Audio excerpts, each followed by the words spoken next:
Graças e paz, irmãos. E quero convidá-los nessa manhã para abrirem a palavra do nosso Deus no Evangelho de Mateus, ainda no capítulo 5.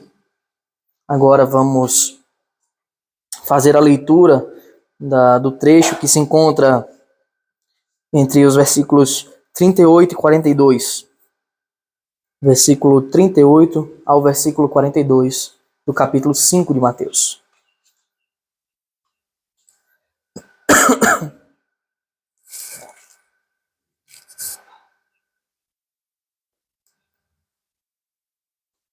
Os irmãos encontraram?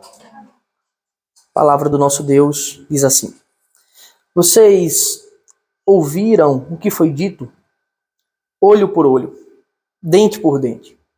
Eu, porém, lhes digo, não resistam ao perverso. Se alguém lhe der um tapa na face direita, ofereça-lhe também a face esquerda. Se alguém quer processar você e tirar-lhe a túnica, deixe que leve também a capa. Se alguém obrigar você a andar 1 milha, vá com ele 2. Dê a quem lhe pede e não volte as costas ao que quer lhe pedir emprestado. Amém. Vamos buscar o nosso Deus mais uma vez em oração. Senhor, nosso Deus, ó Pai, nós nos dirigimos a Ti, Senhor, porque estamos diante da Tua santa, perfeita e maravilhosa palavra. Temos o privilégio de nos encontrar, Pai, no Teu santo dia, esse dia que o Senhor preparou para cantar louvores, para dirigir a Ti a oração, junto com os irmãos, e também para aprender a Tua palavra, para admirar a Tua palavra, que não é apenas um livro normal, um texto comum, mas é a Tua palavra, que procede de Ti, Tua palavra que é viva e eficaz, que penetra os nossos corações e discerne os nossos pensamentos e nos ensina e nos molda com Teu Santo Espírito. Eu te peço, ó Senhor, que a Tua ação poderosa e espiritual opere em nossas vidas para que nenhum véu cubra os nossos olhos e nos impeça de enxergar as verdades, grandiosidades do Teu reino. Não nos deixe, Pai, que o pecado nos impeça de compreender a Tua santidade, a Tua glória e os Teus ensinos. Em nome de Jesus, ilumina-nos para que possamos estudar, compreender e viver da forma adequada para a Tua glória, ó Deus. Não nos deixa falar coisas que procedem de homens ou que são falsas, mas nos ajuda a falar com fidelidade a Tua palavra, em nome de Jesus. Amém. Meus irmãos, uma das características que nós podemos observar na humanidade é o orgulho. Ela se evidencia muito, não é em um ou outro homem, é em quase todos, se não todos os homens. Nós temos uma forte e, no real sentido da palavra, uma forte tendência de nos julgarmos inocentes e vítimas dos nossos próximos. A gente tem uma tendência ao coitadismo, a de nos ver como coitadinhos, como injustiçados, nas mais diversas circunstâncias da vida. Acontece alguma coisa e a gente já pensa, fulano tá me ferindo, eu sou um coitadinho, eu sou vítima. A vaidade com a qual os nossos corações, na maioria das vezes, estão encharcados, faz com que esse auto-julgamento, nós mesmos nos julgando, olhando para a circunstância da vida e enxergando a nossa posição, a vaidade dos nossos corações faz com que esse auto-julgamento ele seja extremamente parcial, que ele seja deturpado pelos nossos sentimentos, pelos nossos achismos que procedem da vaidade, que procedem do orgulho. Tendemos a nos ver sempre como injustiçados, como inocentes, nas diversas situações da vida. E o nosso orgulho pecaminoso, o orgulho que os nossos corações estão cheios, e eles estão cheios desse orgulho, Faz com que nós queiramos justiça imediata, justiça e juízo e pena para todos aqueles que nos ofendem de alguma forma. A gente quer isso. Nem sempre a gente consegue, mas o querer é quase sempre. Fulano me ofendeu e ele tem que pagar. Mas será que isso é mesmo justiça? Será que esse é o real significado de justiça que encontramos na palavra de Deus? Quase sempre quando temos a oportunidade de solucionar algumas situações como essas, né? Quando alguém nos machucou, nos feriu, e a gente pensa, tal dia, naquela circunstância, ele vai ver. Ali eu vou mostrar para ele. Quase sempre quando a gente pode aplicar a nossa justiça de alguma forma, àqueles que nos fizeram mal de algum jeito, né? Nós usamos réguas extremamente desproporcionais. As réguas que a gente usa para medir as coisas, quando elas são contrárias a nós, são sempre desproporcionais. Um pisão no pé, ele merece um soco. Ou então, esganar a pessoa. É isso que o nosso coração pensa. Essas réguas, meus irmãos, que fazem a gente perder o sentido e a proporcionalidade das coisas, chama-se orgulho e vaidade do seu coração. O nosso coração é orgulhoso e vaidoso. E talvez alguém que seja um crente fiel, ou uma pessoa tomada por remorso, depois de aplicar a sua justiça em alguém, se conseguiu fazer isso, pode até pensar depois, então, eu acho que eu fui longe demais. Mas não é comum que isso aconteça. Na verdade, a gente tende a pensar, eu poderia ter feito mais. O nosso coração é vaidoso, o nosso coração é orgulhoso. E ele pensa automaticamente, o que é que vão pensar de mim se eu não fizer nada? Se eu deixar passar de graça, barato, isso aí, o que é que vão pensar de mim? Virar outro e vai fazer pior. É o que dizem os nossos corações, as nossas mentes. Então ele acaba por chegar na conclusão. Nosso coração e a nossa mente chega à conclusão e diz para si mesmo, vá e mostre para todo mundo quem você é. Para que ninguém invente de fazer o mesmo com você. Vá e mostre para todo mundo. A gente quer isso. As inclinações da nossa carne levam para isso. Ninguém quer ser injustiçado e deixar barato. Mas isso não é justiça, meu irmão. Isso se chama vingança. Esses dias mesmo foram veiculados, né, na internet muitas, dezenas de imagens de brigas, de violências dessas festas dos últimos dias. Pessoas que vão para a festa para literalmente satisfazer a carne, os desejos pecaminosos da carne. Afinal, nada pode ser mais característico do carnaval. Ele é a festa da carne, carne à vontade. A festa que celebra a impiedade. Nós vimos homens e mulheres brigando como selvagens, trocando socos, chutes. Por outro lado, vemos também muitos que se dizem agentes da lei, agentes da segurança pública, agindo com a violência talvez até pior e gratuita com muitas pessoas. Soco, pontapé e sangue para todo lado. Soco, pontapé e sangue. Essa pergunta é por quê? Por que isso? A resposta está no orgulho, está na vaidade. Ninguém pode pisar no meu pé e não receber a devida punição por isso. Ou talvez o agente da lei pense, ninguém pode não me dar passagem e ficar sem tomar uma porrada, uma lapada. Não, isso não pode ficar barato. Tem que receber a devida punição pelo erro. É o que o coração ímpio pensa. Mas ninguém pode me dar uma fechada no trânsito e sair sem ouvir os maiores impropérios. Ninguém pode fazer isso comigo. Ninguém pode fazer aquilo comigo. A nossa vida, via de regra, é baseada nisso. Nas coisas que eu penso que ninguém pode fazer comigo. E sair impune, sair de graça. Não é de hoje que a humanidade tem esse próprio senso de que o seu eu deve prevalecer.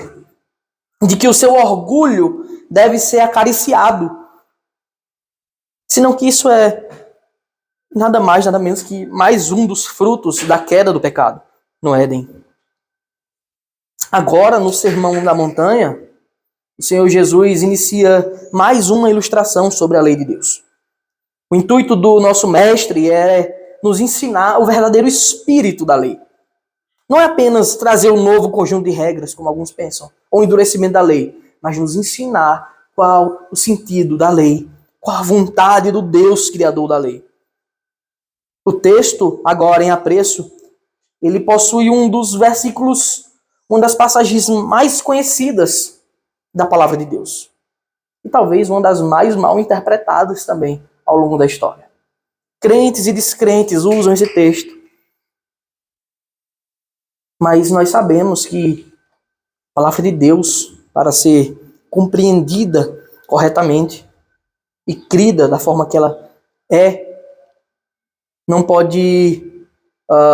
podemos fazer isso se não levarmos em conta todo o contexto na qual ela está inserida. Igualmente esse texto, ele tem um contexto no Sermão da Montanha. Nós já sabemos que o nosso Senhor Jesus Cristo, ele não estava fazendo uma extensão da lei, nem um endurecimento dela. O que o Senhor está fazendo é nos ensinar qual o real sentido da lei.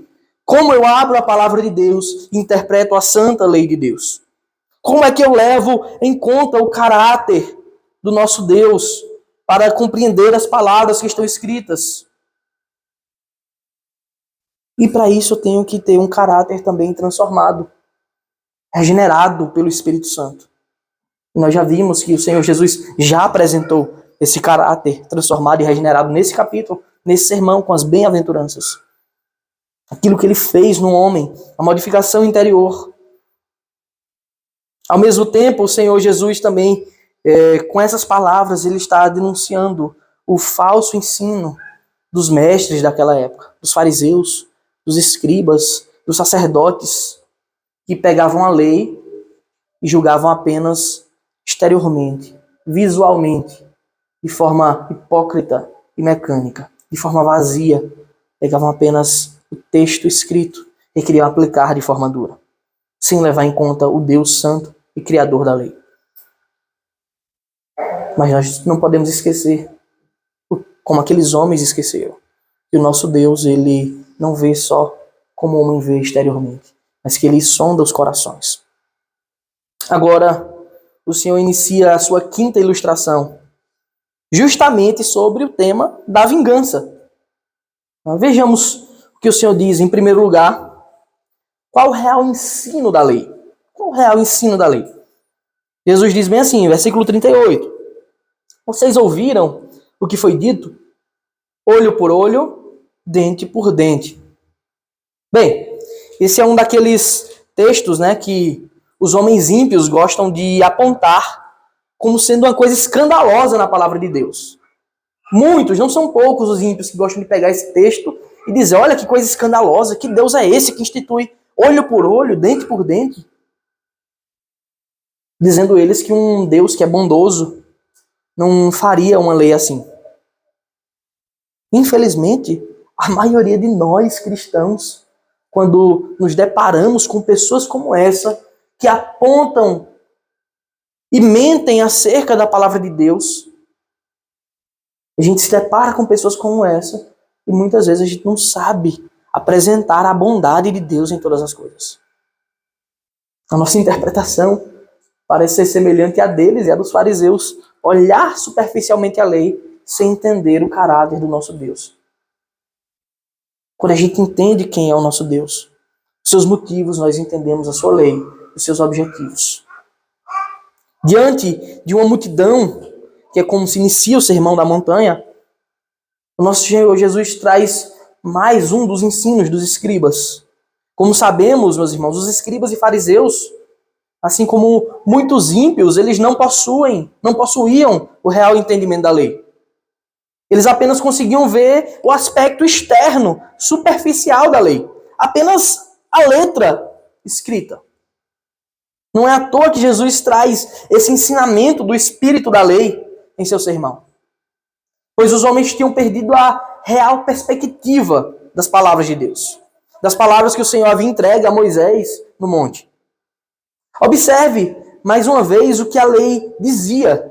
Observem quais eram os seus significados e o que os fariseus entendiam disso. Por isso que eu lhe convido para a gente entender de onde Jesus está tirando essa palavra, que era do ensino dos fariseus, mas em que lei eles estavam apoiados. Abra sua Bíblia no livro de Êxodo, no capítulo 21, a partir do versículo 23.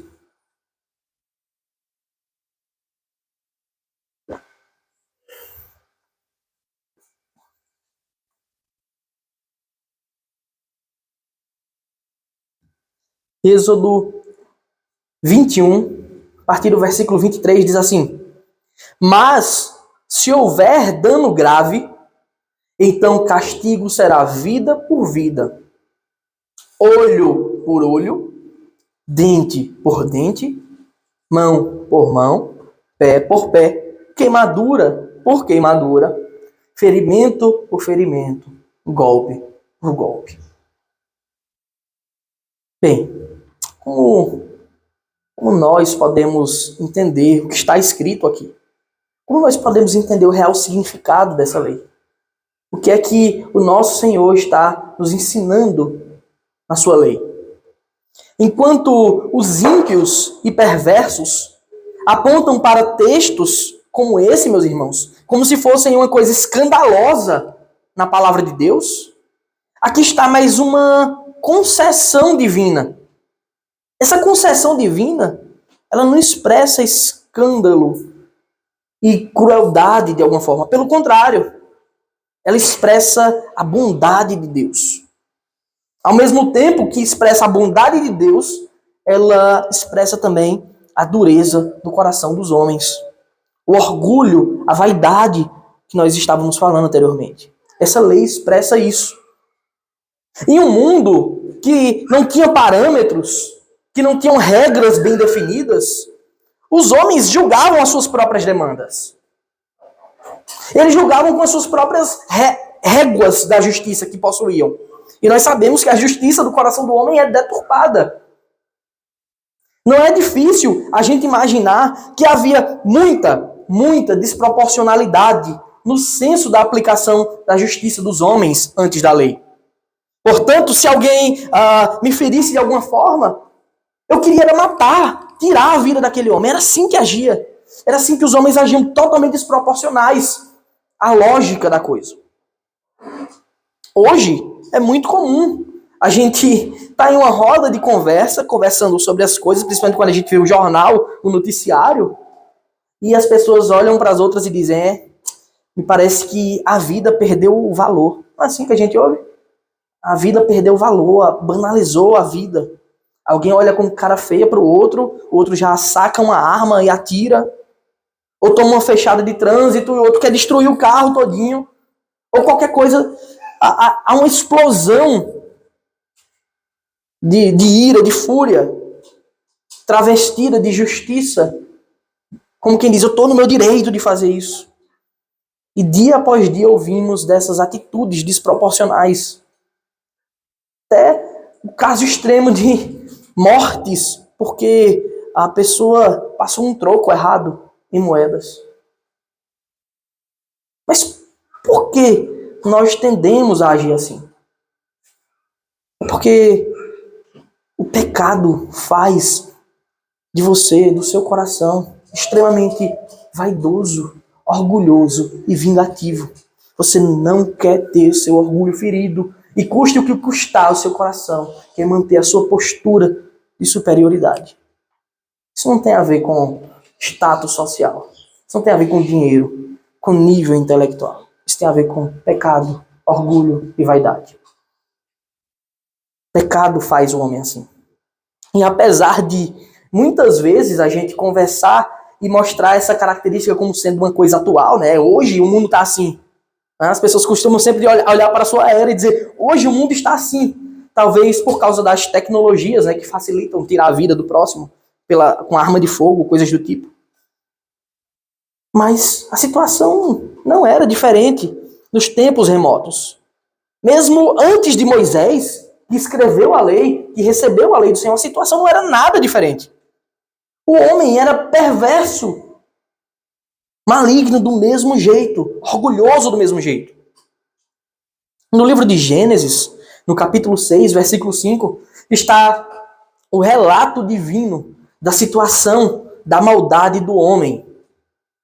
Gênesis 6, 5, está escrito: o Senhor viu que a maldade das pessoas havia se multiplicado na terra e que todo o desígnio do coração delas era continuamente mal. O texto, se você ler Gênesis 6, você vai ver que era um povo violento, agressivo, tornou-se insuportável viver. Sabe o que foi que Deus fez? Deus envia o dilúvio. Deus levanta um homem, Noé, e preserva apenas uma família com dilúvio. Porque o homem é mau. Isso não é de hoje. Mesmo que a nossa percepção, a gente queira olhar para a nossa era e dizer, hoje o homem está muito violento. O homem é violento. O pecado faz isso. O orgulho e a vaidade. Por causa desses maus desígnios do coração do homem, que o Senhor institui, meus irmãos, essa lei. Que o Senhor entrega essa lei a Moisés. Porque o homem tem o coração pesado, cheio de trevas. Apesar de que muitos achem que aqui está uma lei de vingança proporcional, a famosa lei de Talião, na verdade, ela é uma concessão divina para refrear a maldade desproporcional do coração do homem.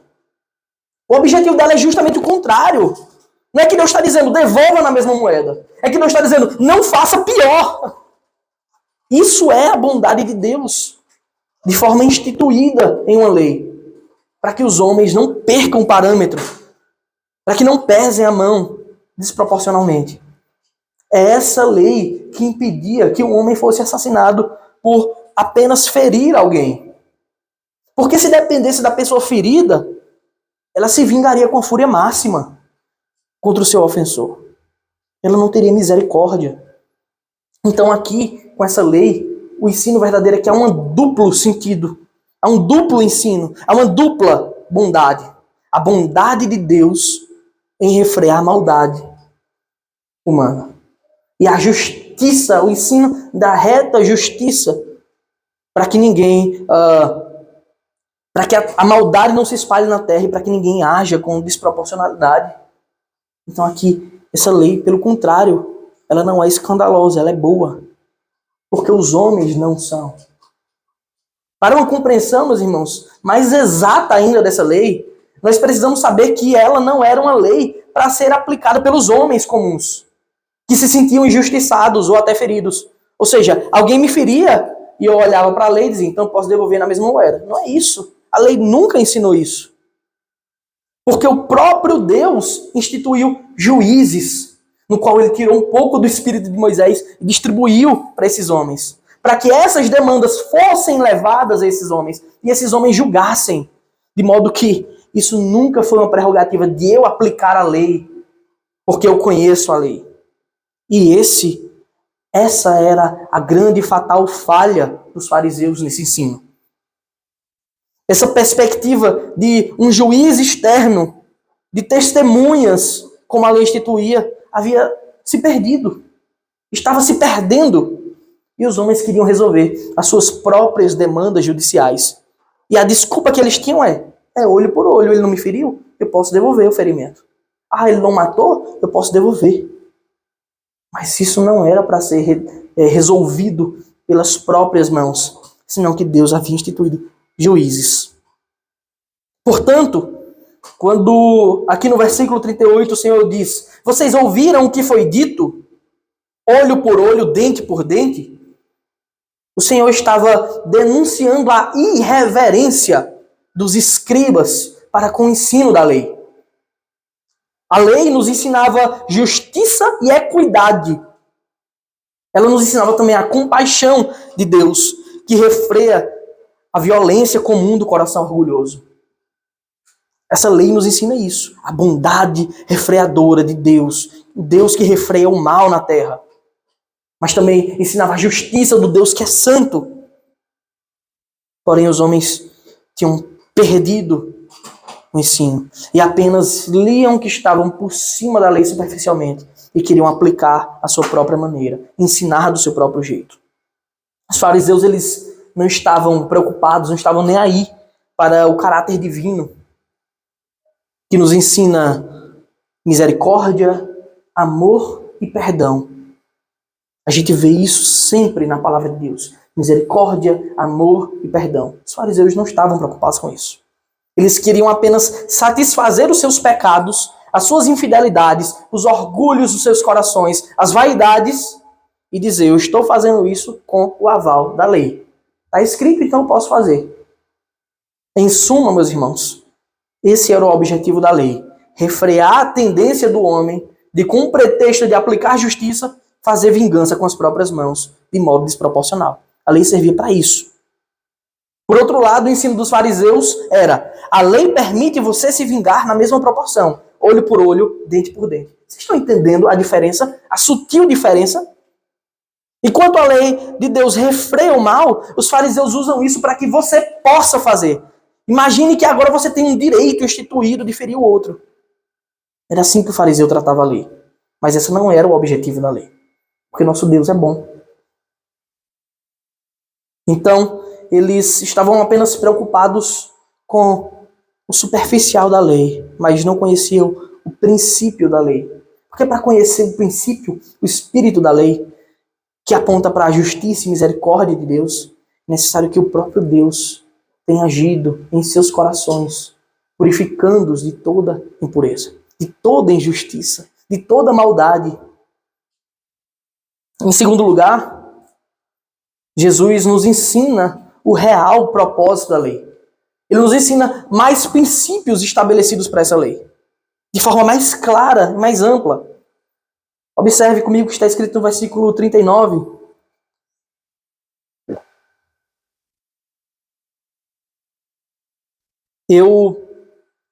Porém, lhes digo, não resistam ao perverso. Se alguém lhe der um tapa na face direita, ofereça-lhe também a face esquerda. É nesse versículo que está contido uma das frases mais conhecidas da Bíblia, mais conhecidas da palavra de Deus. Se alguém bater na tua face, dê a outra face. Sim? Muita gente fala. Muitas, longas e diversas são as asseverações, os pensamentos, as conjecturas que os homens têm sobre esse versículo. Se alguém lhe der um tapa na face direita, ofereça-lhe também a face esquerda. Afinal, Jesus está falando para a gente fazer isso literalmente ou não? Ou é apenas uma figura de linguagem? E se for uma figura de linguagem, qual é o sentido das palavras de Cristo? E nessas possibilidades os homens começam a interpretar, a inventar suas interpretações. Nós já sabemos, nós já temos visto que o Sermão do Monte não é um conjunto de regras novas, não é uma extensão da lei. Não temos como interpretar corretamente um texto bíblico, isolando ele do seu devido contexto. Apesar de nós seccionarmos aqui, essa acredito que seja a 15ª mensagem, sermão nesse capítulo, já, apesar de a gente seccionar para poder explicar cada coisa, o Senhor fez um discurso só público, uma mensagem inteira. Então a gente não pode tirar as coisas de contexto. Jesus ele continua com a fórmula do seu ensino. Primeiro ele apresenta o que os fariseus diziam, como ele já apresentou, e o erro dos fariseus. Depois ele explica corretamente qual é o propósito, o princípio da lei. Mas a primeira coisa que o Senhor nos ensina não é para a gente dar a outra face. A primeira coisa que está escrita quando ele diz, eu, porém, lhes digo, ou seja, o ensino verdadeiro é esse, e eu sei o ensino verdadeiro, porque eu sou o próprio Deus legislador. A primeira coisa que ele diz não é para dar outra face. A primeira coisa que está escrita é, não resistam ao perverso. Eu, porém, lhes digo, não resistam ao perverso. Essa é, sem dúvidas, a essência do seu ensino nesse trecho. E mais, essa essência ela não é agradável, não é uma coisa que você quer ouvir. Não é uma coisa que seu coração se ele for mundano e pecaminoso, vai se alegrar. Não resistam ao perverso, meus irmãos. É mais uma forma do nosso Senhor Jesus Cristo olhar para nós, olhar para aqueles homens e dizer: negue-se a si mesmo. Você tem que se despir do seu orgulho, da sua vaidade, seu pecador. Negue-se a si mesmo. Não dê oportunidades, não dê brechas para que o seu coração se engrandeça, porque nós já temos visto que o coração do homem é vaidoso, como Jeremias diz, desesperadamente corrupto. Não sou eu que digo, é a palavra do Senhor. Os homens perversos possuem diversas formas de demandar contra nós alguma coisa, de requerer de nós alguma coisa. E no decorrer desse discurso, desses versículos, o Senhor vai apresentar alguns exemplos de como os homens demandam contra nós. Mas o foco principal do seu ensino está expresso claramente nas palavras: não resistam ao perverso. O enfoque, meus irmãos, da atitude cristã não é a do homem mau e perverso, que pode querer exigir de nós qualquer coisa. Não é o enfoque do ensino de Cristo. Ele não está falando sobre o homem mau e perverso. Ele está falando sobre você, quando alvo do homem mau e perverso. Como você age. Porque o homem mau e perverso, ele já é perverso e está condenado.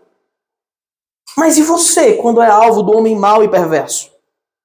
De modo que é um absurdo pensar aqui que um homem mau e perverso pode ser um crente, um cristão. De modo nenhum. Isso não faz o menor sentido. O enfoque do ensino está em como nós devemos nos comportar quando somos alvos desses homens perversos. E a palavra de Jesus é bem clara. Ele diz: não resista. Mas isso parece ser tão contrário à nossa vontade interior. Quando o homem perverso age com seus intentos malignos contra nós, o que mais queremos é resistir-lhe face a face, não deixar que ele pratique a sua maldade contra nós. O que mais queremos é colocar ele em seu devido lugar. Afinal, quem vai levar desaforo para casa? Mas a mensagem de Cristo é: não lute, não enfrente, não confronte ao perverso. É a mensagem que você não quer ouvir, que ninguém quer ouvir. É aí que passamos a perceber que o ensino cristão, o ensino bíblico, o ensino do nosso mestre acerca da vingança é, na verdade, o ensino da quebra do orgulho e da vaidade de nossos corações. Sem sombra de dúvidas, Jesus está se dirigindo aos crentes fiéis, pois o homem comum busca satisfazer somente os desejos impuros dos seus corações, mas o crente fiel busca satisfazer a Cristo. Busca a alegria do nosso Deus, a satisfação do Pai. Mas como pode ser possível? Como pode chegarmos ao nível de despirmos-nos totalmente de nossos orgulhos? O Senhor já havia ensinado que essa é uma característica do verdadeiro cristão, do verdadeiro filho que foi transformado por obra do Espírito Santo. No versículo 3, ainda na primeira bem-aventurança desse capítulo, o Senhor nos diz que felizes, bem-aventurados são os pobres em espírito, porque deles é o reino dos céus. A nossa consciência de pobreza e carência deve ser total. Significa que você não tem o que reivindicar de Deus. Você não tem nada, você é necessitado. Todos somos necessitados. Somos pecadores e carentes. E tudo que temos, recebemos tão somente pela graça, pelo favor divino, pelo seu amor que é imutável, pelo seu amor que é incontável. A nossa consciência de pobreza e carência deve ser total. Mas ela não deve ser total apenas diante de Deus, como parece ser mais fácil para nós, né? Nos ajoelharmos e dizer: Senhor, não temos nada além de Ti. Sem Ti não somos nada. De fato, não somos. Mas quando nos colocamos diante dos homens, queremos agir como se tivéssemos tudo além deles. É desproporcional. A balança está desequilibrada. A nossa carência deve ser total Não só diante de Deus, mas diante dos homens. Porque não existe um cristão de igreja apenas. Para ilustrar ainda mais, o Senhor Jesus expressa 4 exemplos de como o nosso eu, o nosso orgulho deve ser quebrado. De como o apóstolo Paulo diz, esmurramos a nossa carne e reduzimos ela a pó. Para que possamos finalmente ser como Cristo foi, manso e humilde de coração, e aprender dele assim. A primeira sentença quebra o orgulho pessoal, no sentido de honra, quanto à honra física. Eu tenho uma honra para apresentar diante dos homens. Aí o Senhor Jesus olha para aqueles homens que viviam nessa prática do olho por olho, dente por dente, o tempo todo. Que nada podia acontecer, que eles já revidavam na mesma moeda. Jesus olha para aqueles homens e diz, e para nós também, se alguém lhe der um tapa na face direita, ofereça-lhe também a face esquerda. Meus irmãos, de modo nenhum. O Senhor Jesus Cristo está nos ensinando a passividade. Mas Ele está nos ensinando o espírito perdoador, misericordioso e santo. Espírito esse que é próprio daqueles que foram alvos da graça de Deus, que foram salvos por meio do Evangelho. Que o Espírito Santo regenerou o coração. Portanto, antes de agir e revidar, em qualquer uma das situações que veremos, o princípio que devemos aplicar nas nossas vidas é: o que eu quero fazer agora? É por causa do meu eu, do meu orgulho e da minha vaidade? Ou é para a glória de Deus? Porque se você revida por causa do seu eu, você não está expressando a glória de Deus. Afinal, está escrito: bem-aventurados os mansos, bem-aventurados os misericordiosos, bem-aventurados os limpos de coração. Essas palavras de Jesus devem penetrar em nossos corações e ferir o nosso ego pecaminoso. Porque Ele tudo suportou em nosso lugar. Como ovelha muda, Ele mesmo foi levado ao matadouro. Para que a gente pudesse viver, Ele morreu. Para que a gente tivesse saúde, Ele enfermou na cruz. Para que a gente fosse bendito, Ele foi amaldiçoado, Ele foi maldito na cruz. Mesmo Ele sendo dono de toda glória, toda honra, toda majestade, todo poder, sendo verdadeiramente Deus, Ele se despiu. Ele veio humilde. Ele foi esbofeteado no rosto. Ele teve sua face cuspida. Mas em nenhum momento ele revidou. O próprio Cristo, dono de tudo, não revidou. E o que te dá o direito de achar que você pode se vingar com suas próprias mãos dos malfeitores? Vocês lembram que Jesus disse para aqueles homens na cruz? E Pai, perdoa-os.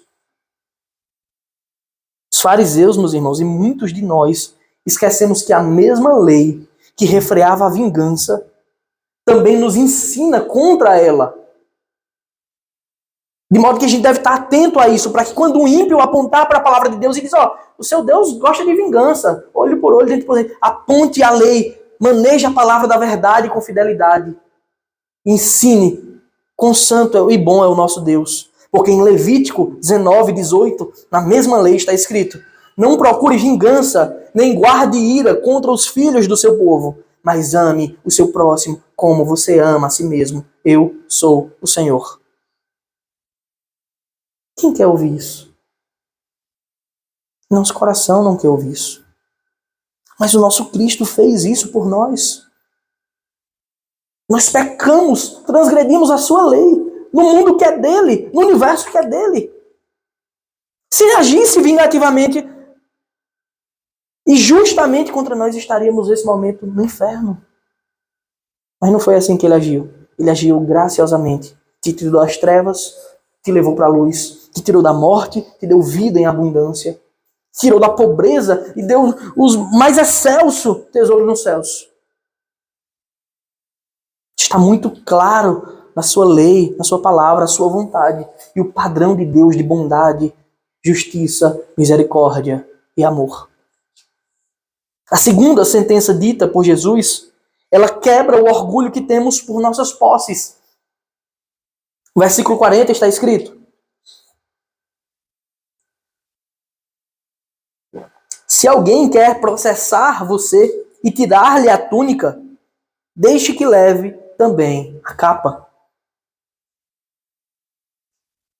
Se alguém quer lhe tirar a túnica, deixe que leve também a capa. Aqui o Senhor está denunciando a mesquinhez do coração do homem. Está denunciando o nosso temor de perder as coisas que conquistamos.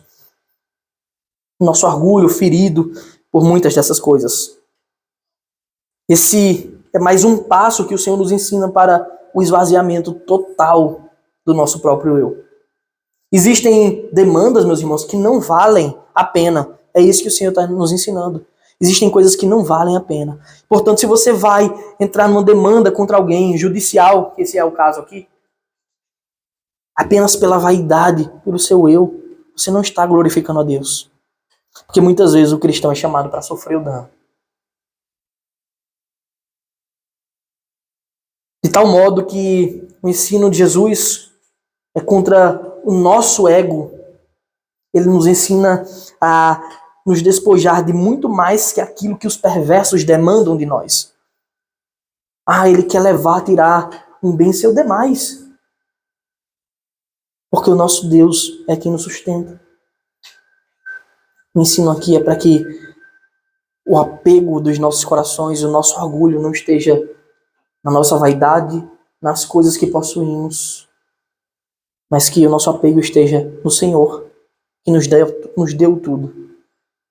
No versículo 41 está expressa agora a terceira sentença de Jesus para o esvaziamento de nossos egos e orgulhos. Agora que a nossa honra e moral é atacada, como nós devemos agir? Como nós devemos agir se a nossa honra for atacada?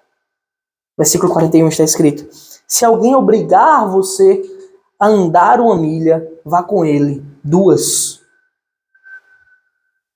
A resposta continua a mesma. Não resistam ao perverso. Mas qual o contexto de tais palavras? Porque ali o Império Romano dominava o povo de Israel, né? E os romanos eles tinham a permissão de olhar para qualquer homem que estivesse realizando qualquer obra e dizer: você, pare o que você está fazendo e vá levar essa encomenda, essa mercadoria ali 1 milha, ande 1 milha. Eles podiam fazer isso. E o homem se sentiria, obviamente, totalmente confrontado. Eu estou fazendo meu trabalho, minhas coisas, eu sou tirado daqui e não posso falar nada. Jesus, não só você não pode falar nada, como o que você deve fazer não é andar só uma não, ande 2 para ele. Ensine a misericórdia e o amor do Senhor para o próximo, mesmo que ele não mereça, porque ninguém merece. A quarta ilustração encontra-se no versículo 42. Está escrito: dê a quem lhe pede e não volte as costas ao que lhe pedir emprestado. Aqui somos ensinados que o nosso eu não deve prevalecer sobre a necessidade dos outros. Se alguém necessita, se tem algum necessitado, o nosso orgulho, a nossa vaidade, o nosso egoísmo em segurar as nossas coisas não deve sobressair. Muito menos ao apego aos bens materiais. Afinal, a gente já recebeu tudo do alto. A nossa herança é infinita. O nosso tesouro não pode ser contado nos céus. Esse é o ensino do Senhor Jesus Cristo acerca das vinganças, meus irmãos. Esse é o ensino de Cristo acerca da vingança. A vingança ele é um senso deturpado de justiça. Ela tem suas raízes na vaidade e no orgulho. É daí que surge a vingança. Mas de que podemos nos orgulhar se somos todos tão pecadores? Se estávamos tão perdidos? E que a gente pode se orgulhar? Se não fosse a misericórdia de Deus, estaríamos todos agora à beira do precipício infernal. Quão distante estava do verdadeiro entendimento da lei aqueles homens, meus irmãos, os escribas e os fariseus. E muitas vezes nós, quão distante estamos do verdadeiro entendimento e da verdadeira prática da lei. Do verdadeiro cristianismo saudável, do cristianismo puro. Ainda nós temos um coração extremamente vaidoso. Por isso que devemos exercitá-lo todos os dias, dia após dia, para que a gente possa ser humilde, para que a gente não deixe que o orgulho tome de conta de nossas decisões. Quando nós tivermos os nossos calos pisados, para que a gente não retribua o mal por mal.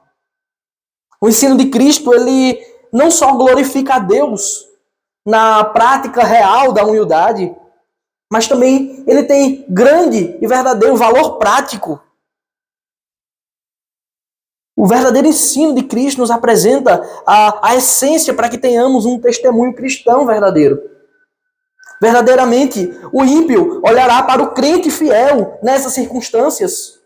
O crente que obedeceu as palavras de Cristo quando submetidas ao perverso e pensará: qual o motivo desse homem agir assim, se eu estou sendo perverso? O nosso coração pode até pensar que os ímpios ficam indagando. Aquele homem é muito bobo, né? Nosso coração pode até pensar isso, que somos chamados de bobos.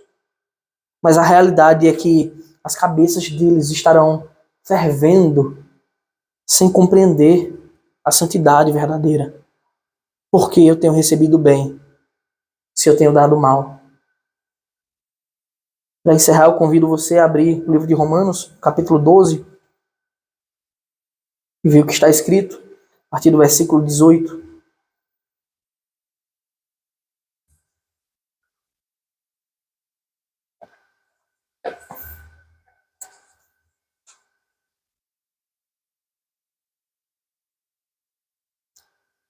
Romanos 12, 18 diz: se possível, no que depender de vocês, vivam em paz com todas as pessoas. Primeiro, tão grande princípio, né?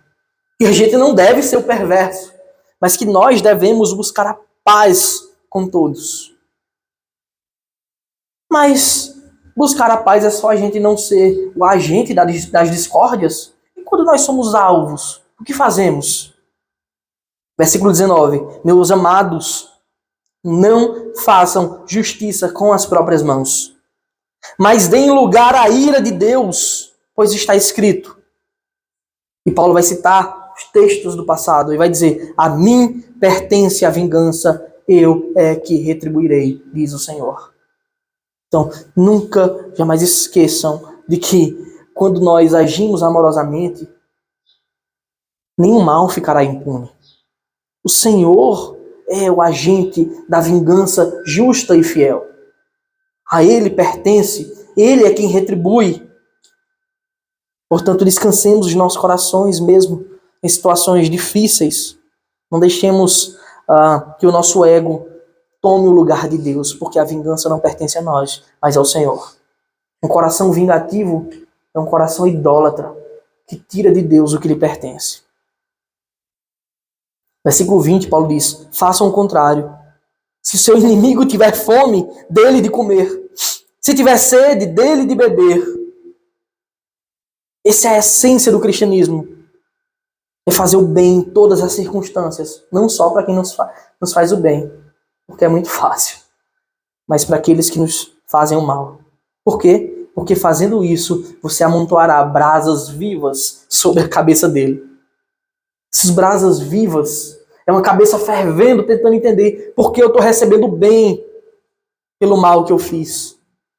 E esse é o testemunho cristão que mexe com o ímpio. Para duas coisas. Ou para ele olhar e se arrepender, como já teve muitos casos de homens que agiram mal contra crentes, e o crente retribuiu com o bem.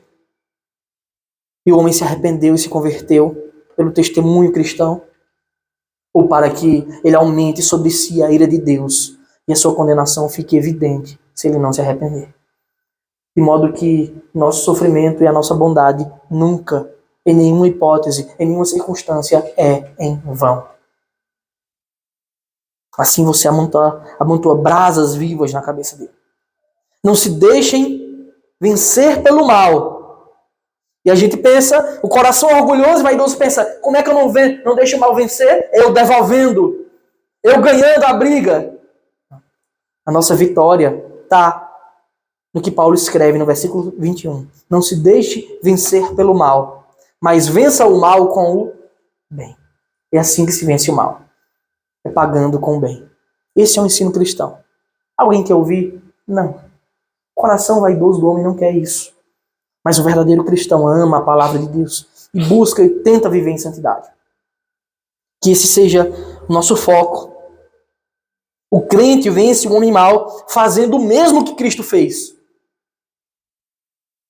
O que foi que Cristo fez? Ele veio aqui para viver uma vida perfeita, boa e agradável, totalmente substitutiva. Ele venceu o mal fazendo o bem. Ele venceu as trevas do nosso coração, nos dando luz. Portanto, se você se diz um imitador, um servo, um seguidor de Cristo, você deve fazer isso. Você deve exercitar dia após dia. Ao ser submetido em circunstâncias desagradáveis, não deixe que o seu coração tome a dianteira, mas que o Espírito de Deus que habita em você te guie para fazer o que é correto. É um exercício. A humildade não é fácil, porque a nossa vaidade não quer, não permite. Mas o Espírito de Deus é maior que todas as coisas. E Ele habita nos verdadeiros crentes e capacita e possibilita a vivermos em santidade verdadeira. Que esse seja o nosso padrão, que essa seja a nossa busca diária e constante. Ele morreu em nosso lugar. Ele deu a sua vida para que pudéssemos viver como Ele viveu. Para que pudéssemos viver eternamente com Ele. Em nome de Jesus. Amém. Vamos orar. Eu convido você a se colocar de pé. Depois cantaremos um cântico ao nosso Deus.